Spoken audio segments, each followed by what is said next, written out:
जय श्री राम, जय हनुमान, जय बागेश्वर धाम। आप सभी का स्वागत है आपके अपने चैनल भागवत पाठ में। दोस्तों, जो व्यक्ति सावन माह में इन 5 चीजों में से कोई भी एक चीज अपने घर लेकर आएगा, उस पर भोलेनाथ अति प्रसन्न हो जाएंगे। उसके घर में धन दौलत, सुख समृद्धि और खुशहाली का वास होगा। दोस्तों, 30 जुलाई से सावन शुरू होने वाला है, यानी कि कल से। अगर आप कल के ही दिन यानी 30 जुलाई को इन 5 चीजों में से कोई भी एक चीज अपने घर लाते हैं तो आपको भोलेनाथ की कृपा के साथ साथ सभी देवी देवताओं का भी आशीर्वाद प्राप्त होता है। आपको बता दें कि यह महीना भक्ति का महीना है। इस महीने में सभी भक्तजन बड़ी श्रद्धा से भोलेनाथ की भक्ति में लीन रहते हैं। कहा जाता है कि सच्चे दिल से यदि भगवान शिव की पूजा की जाए तो मनचाहे फल की प्राप्ति होती है। आपको बता दें कि यही वह महीना है जिसमें यदि इन 5 चीजों में से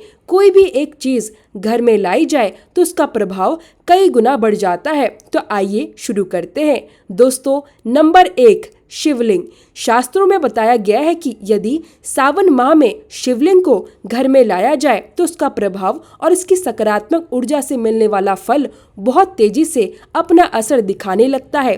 इसलिए कल के ही दिन अंगूठे के आकार का शिवलिंग अपने घर अवश्य लाए और चमत्कार देखे। लेकिन ध्यान रहे, यदि आप शिवलिंग की नियमित रूप से पूजा नहीं कर सकते तो उसे भूलकर भी अपने घर ना लाएं। दोस्तों, नंबर 2, शिव जी का परिवार। कहा जाता है कि खास सावन मास में यदि शिव जी के परिवार सहित कोई फोटो फ्रेम या मूर्ति आपके घर में प्रवेश करती है और उसे मंदिर में स्थापित करके पूजा की जाती है तो आपको सुख समृद्धि, धन दौलत और जीवन की अनेक खुशियां प्राप्त होती है, क्योंकि आपने सावन के पवित्र महीने में शिव जी के पूरे परिवार को अपने घर पे लाए हैं। इसी कारण भोलेनाथ अति प्रसन्न हो जाते हैं। दोस्तों, नंबर 3, डमरू।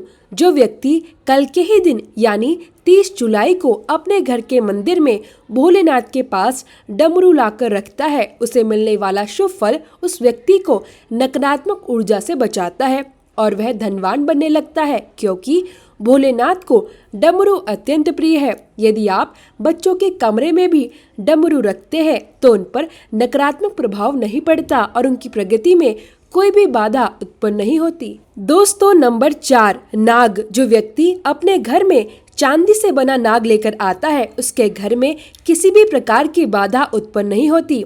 वह घर मानो सुरक्षा कवच से घिर जाता है। ऐसे में यदि आप अपने घर के मुख्य द्वार के दोनों तरफ चांदी या तांबे के बने नाग रखते हैं तो घर परिवार में आ रही बाधाओं का नाश होता है। खासकर सावन माह में इन्हें घर लाने से भोलेनाथ भी अत्यंत प्रसन्न होते हैं। दोस्तों, नंबर 5, गंगा जल। यदि सावन के महीने में आपके घर में गंगा जल नहीं है तो आप लाख कोशिश कर लें, किसी भी देवी देवता का आशीर्वाद पूर्ण रूप से प्राप्त नहीं हो सकता। इसलिए सावन का महीना शुरू होते ही उसी दिन अपने घर गंगा जल अवश्य लेकर आए। ऐसा करने से भोलेनाथ बहुत प्रसन्न हो जाते हैं। वे इतने प्रसन्न हो जाते हैं कि आपको मालामाल कर देते हैं, क्योंकि सभी पूजाएं गंगा जल के बिना अधूरी मानी जाती हैं और अशुभ भी मानी जाती हैं। यदि वीडियो पसंद आया हो तो वीडियो को लाइक जरूर करें, चैनल को सब्सक्राइब कर दीजिएगा और साथ ही पास वाला बेल आइकन भी जरूर दबाइएगा ताकि आने वाले हर वीडियो का नोटिफिकेशन सबसे पहले आपको मिल सके।